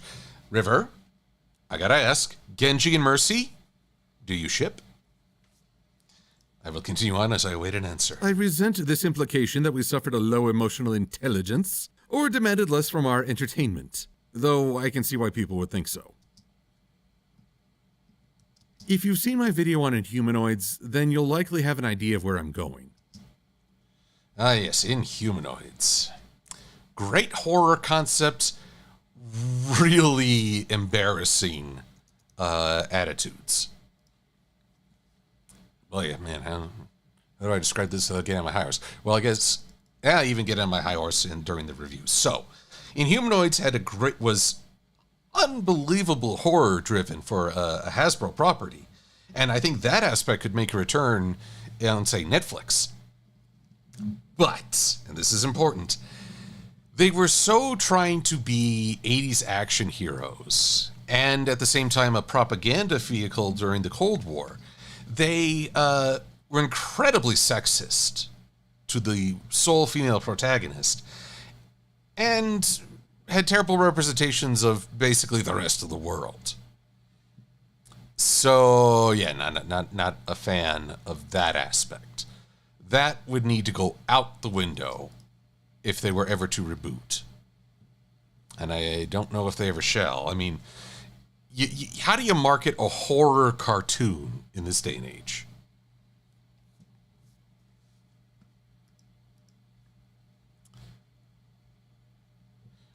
Oh, yes, and they even made a Civil War joke, which after this year, I definitely could never find that funny again. It's funny, there are things, terrible things that happen that just like, no, I can't and I won't joke about that. Corey, how do I put this? Castlevania. You're right, that is a horror cartoon. It was certainly bloody. But it's very clear that it was rooted in a video game and marketed to an older audience. Inhumanoids was marketed to children. And that's always going to be a part of it. Same thing, Keyblade Mistress with Hellsing. Horror animes are, I think, marketed towards an older generation or an older audience. And so there's a different perception of them. But you say Inhumanoids, oh, that was an old 80s cartoon.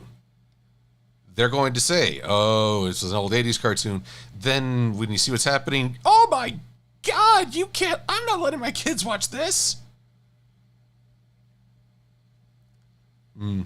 Corey makes an interesting point of G.I. Joe, but that the folks who worked on G.I. Joe also worked on Inhumanoids. You know, it's funny though, I'm actually going to talk about it in this video, and that rhymes.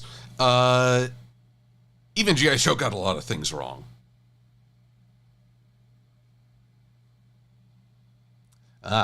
River. Not shipping Mercy and Genji. I guess that's my own ship. But you do ship Reaper 76. Oh, man. Well, you know, they say hate is an attractant, and Reaper really hates a lot of people. So who knows? I kind of envision them knowing their histories, only one can kill the other. And so, for you Cowboy Bebop fans, I see Reaper and Soldier 76 having a similar showdown to Spike and Vicious. If you've seen my video on Inhumanoids, then you'll likely have an idea of where I'm going. Okay. which Inhumanoid should I do? I think, was it episode 4? Where they were attacking a Russian... Nope. Episode 5? You know, one thing I didn't say is... Well, okay, the humans didn't win me over in this, but the mutoids, they did, because they were awesome. They were the guys who were carrying on the fight for centuries. They were the ones protecting all the world, not just humans.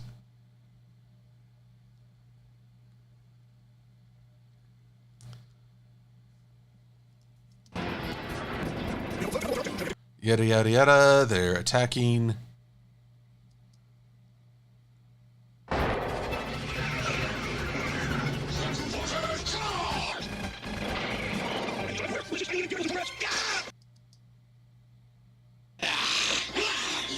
You will tell me where you keep your final energy. I will divulge no secrets. Tell me.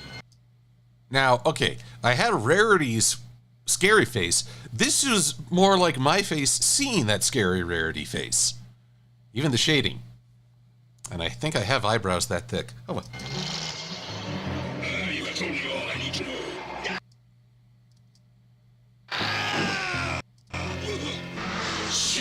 I think this will convey it. My thinking being... Let's see here.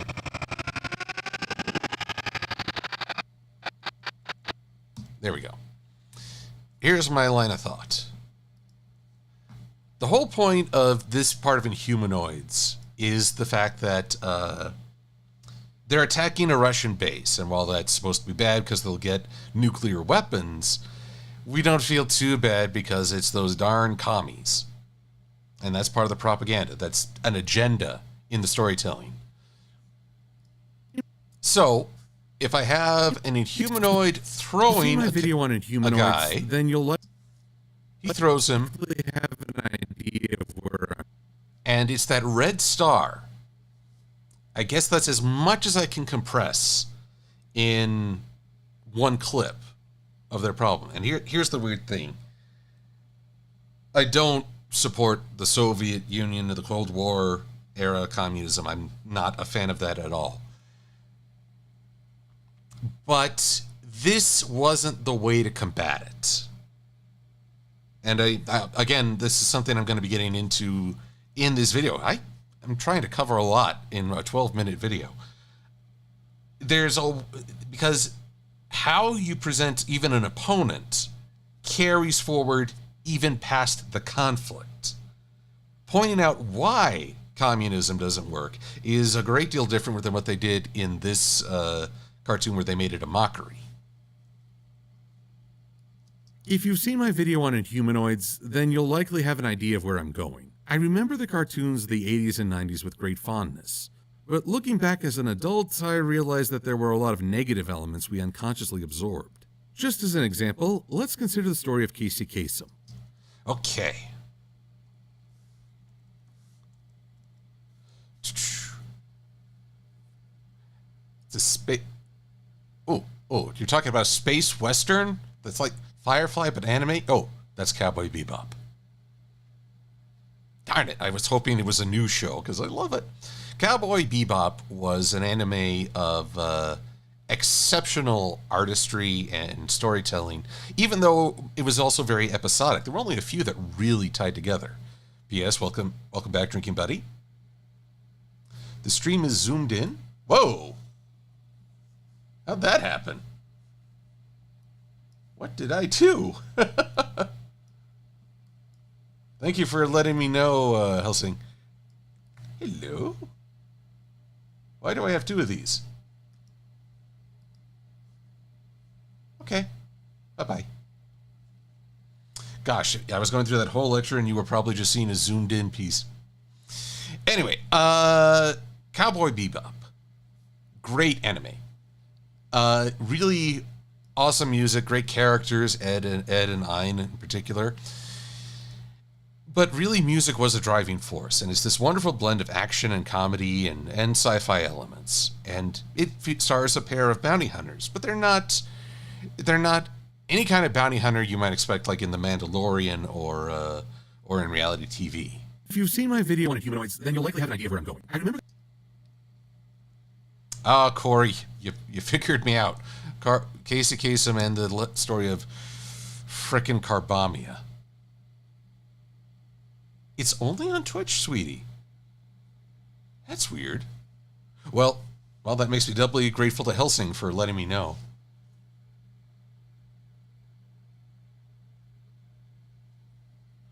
Okay, so here we go. I remember the cartoons of the 80s and 90s with great fondness. Okay, cartoons of the 80s and 90s. Okay, I am most definitely putting Wheeled Warriors at the start of this.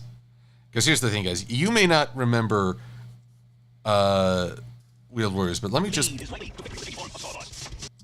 play this line, and it's corny as can be, but... Wheeled warriors explode into battle. Lightning strikes.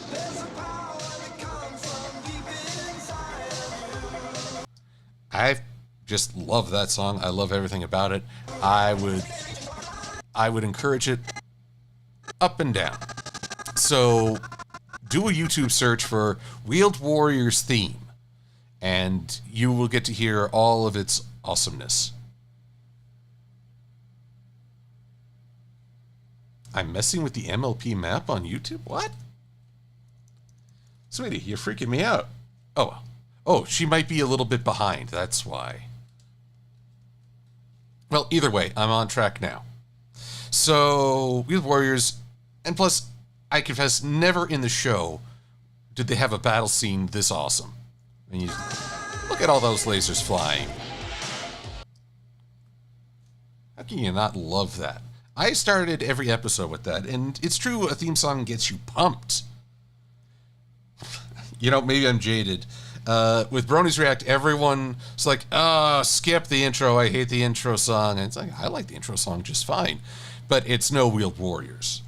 That would be hilarious. I remember the cartoons of the 80s and 90s with great fondness. Oh, off by just a frame. Is there just enough? Just a little? Close, but no cigar. Let's just add a frame hold, and I should be able to cheat it. Mako Skeleton Warriors. That was another fun one. Though that was more my middle school days. Wheeled Warriors was full-on childhood. Yeah, middle school is when you start trying to act like an adult and probably fail miserably.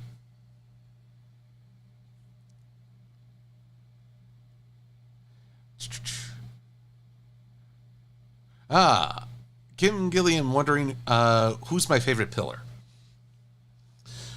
Well, here's an odd contrast. In, how shall I put this? If we're going by the cartoon, Miss Main, I think, had the best introduction and the best story of Campfire Tales, and is just an awesome character to celebrate. If we go by the comics, which expanded through the Legends of Magic series, Rockhoof, because he became like this big brother that you just loved. He's the big brother everybody wants. Now, let's see here. What can I do? Yes.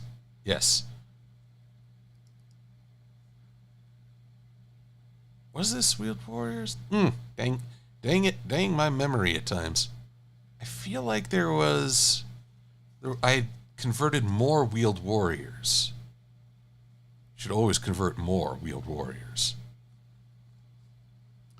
Bionic 6, Static Shock. I'm just looking over my files. Could have sworn I converted more than that.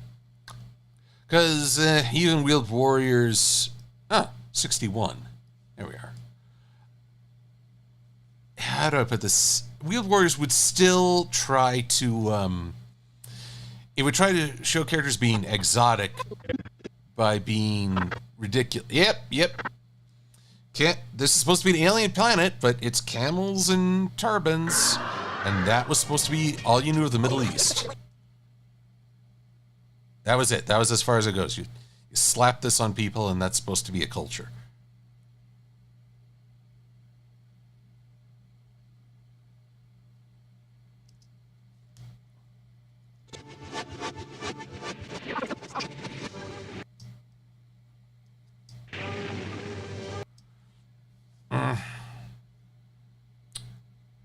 You know, I guess it's kind of funny. Just from a visual, you might not say there's anything wrong with this. People do camp in tents, and wearing that heavy clothing to shield yourself from the sun makes sense.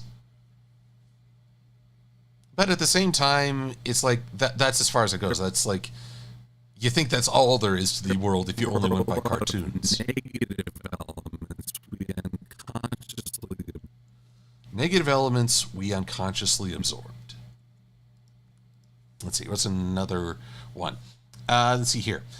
Keyblade Mistress, you're tuned into my brain. I was actually thinking of the Super Mario Brothers Super Show and the follow-up Club Mario earlier this week. It's kind of funny. Okay, we're back to G.I. Joe. G.I. Joe, what did... Surely you did something weird.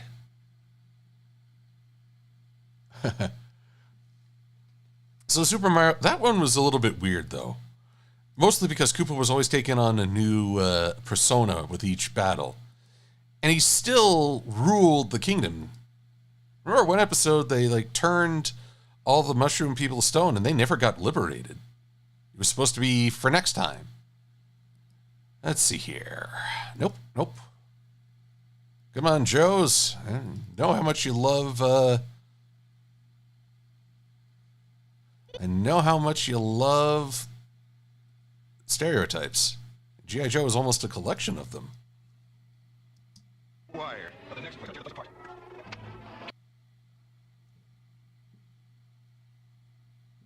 Shipwreck, lots of lasers, everyone shooting, everyone missing.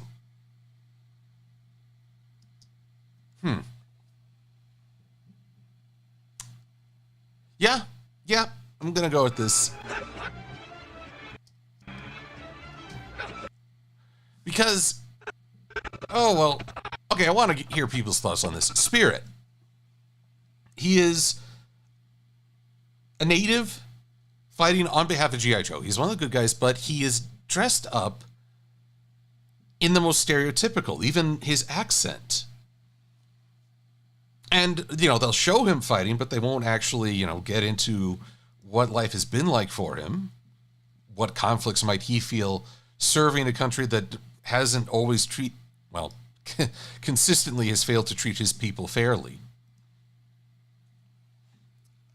I feel like he's a positive in some ways, but a really big negative in others.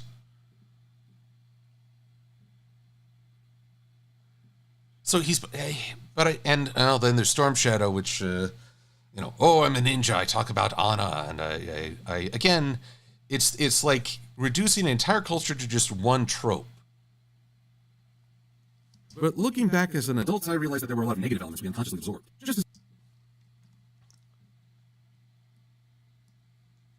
Okay, man. I realized during the stream I have gotten preachy on more than a few things. Oh boy, Chakotay and Voyager trying to... I mean, he was a character, a bit of a boring one. But, yeah, to them it was just like, oh, Vision Quest and my people. I have a legend about that. I mean, Chakotay, well, he was a little more fleshed out than Spirit, but still not positive. Just as an example, let's consider the story of Casey Kasem. Most know him as the beloved voice of America's Top 20. Whoa, now Silver-Quill's getting all up in your face. Let's see here. Let's just paste some attributes here.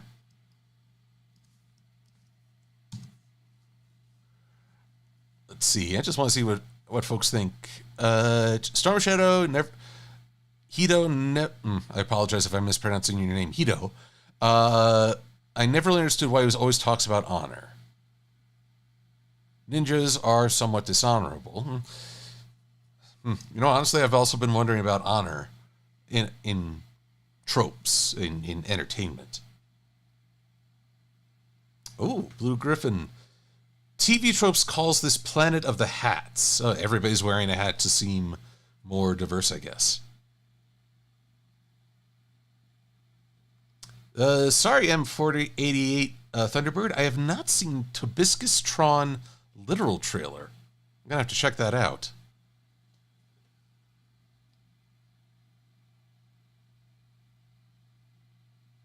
Okay, let's see here. Casey Kasem.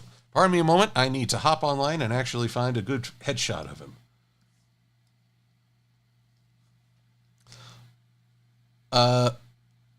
Oh, sorry, Champ. I have your question. What are some of the frequent questions I get during these streams? Depends on the guest. Often favorite cartoon, favorite anime, favorite movie. Let's see here. What are some other common ones? Preston Cox likes to ask about Judge Frollo a lot. What are some other common ones? Well, Kaiju and Sentai questions are common and welcome. I want to make it clear that just because these questions are frequent does not mean I dislike them. I just know, well, I know that people of similar mind are watching this and enjoy many of the same things I do, which is a very good thing to know. Let's see here. Casey Kasem. He was so popular for so many years. I mean, I've seen pictures of him as a young man, pictures of later on in life. Usually the smart thing in this case is to go with a large photo that has a Creative Commons license. Creative Commons being, well, it's free for public use. Problem is these photos are often not terribly good. I'll have to take a risk. And most of the larger files are hosted by sites that put their watermarks all over things. I hate it when people use a watermarked image in their videos. Like, what is it? Photo Bucket? No. Or Imager or Shutterstock, yeah. People will take the preview thumbnails of Shutterstock and go with that. And that is just so low effort. Although I'm looking at a Getty Images photo of Mr. Kasem for $500. You can use it. $500. You got to be kidding me. I appreciate that it's a rare and well done photo, but how many people are going to use it? Well, Champ, have a wonderful night's rest. Anyway, here we go. I'm going to see how this works. Graphics, images. Casey Kasem. Am I even spelling his name right? Yes, good. I mean, I pay to use a royalty-free music library. And even then, YouTube calls me on it. I have to challenge every copyright claim on me. But that, at least, I can understand the value of those songs and the fee. $500 for one image. Incredible. So let's see how we do here. Obviously, Getty Images. But we're going to crop it. Because I really only need this fellow from the shoulders up. And it.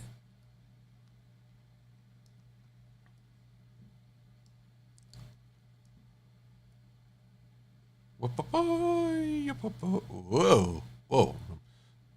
It's a bit weird. Let's try 55%. Nope. 47%. Wow. Oh, excuse me. I've been talking too long. And I think the air conditioning is actually drying me out. So this is a little trippy.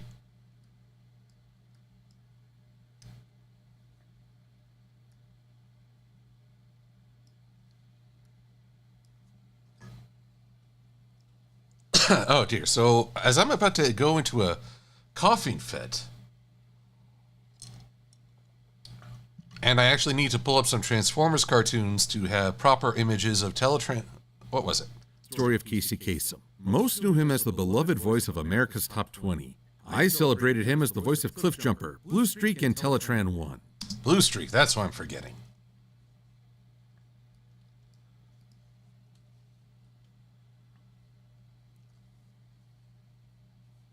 Oh, sorry, sweetie, I don't mean to rub that in.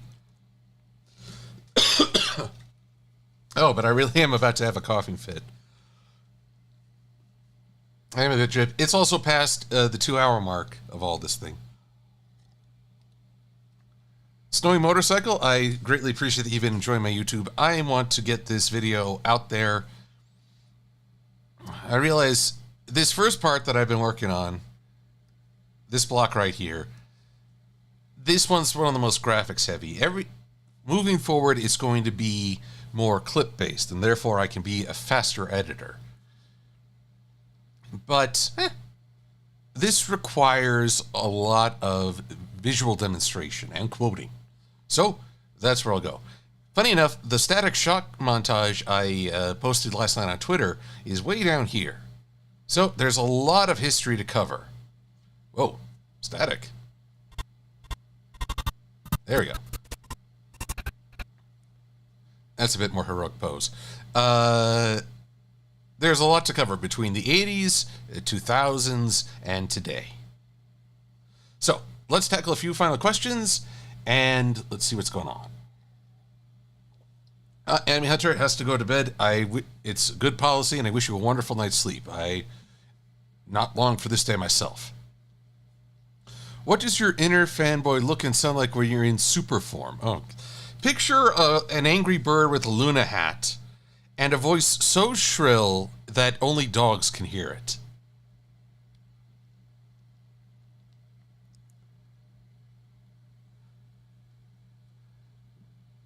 Let's see here. Do I listen to Spotify? Snowy asks. Yes, funny enough, I was trying to remember a Japanese song I really loved. It was called Fly Away by Edge of Life, but I listened to a bunch of other songs trying to find it. And that's how I discovered some really good back-on songs, including Strike Back and Departure. I think you can find both of those on YouTube as well. Oh, Master Code. I thought he was looking very heroic in his Superman flight, but yes, it looks like Static is having a bad moment. There we go. Static is looking very cross at you for having those thoughts, Master Code.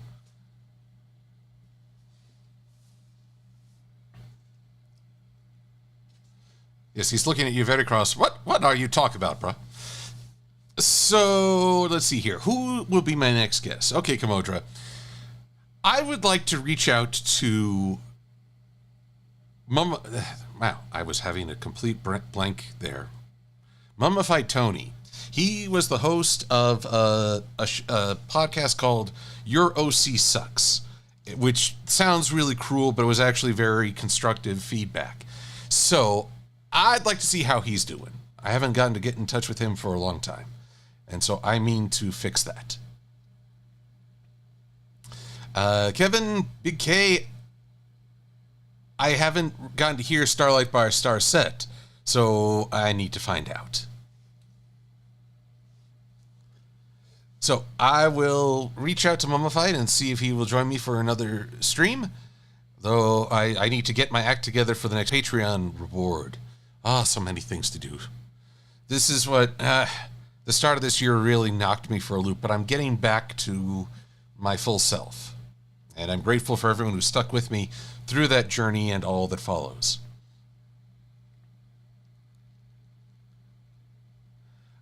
One final question, then I gotta call it good. From Evangelion007. What do you think of the idea that Season 9 was made to scorch the franchise and run? I do not believe that. At all. I believe that the staff of DHX put together a show based as good as they could, with as much creativity and awareness of the final season to give it a proper send-off. I don't see the scorched franchise that other people accuse. I think that might be more people assigning a meaning based on their own frustration that the show is ending. A lot of people... The only time I've ever felt like someone was really forcing an end and doing the show as a service was Game of Thrones. Also, Sweetie, thank you for the snuggles. Keyblade, thank you for the boop. Boop. So, and with that, everyone, I think it's a good time to wish you all a fun good night and a wonderful weekend. Be safe and be well. And as always, thank you for watching.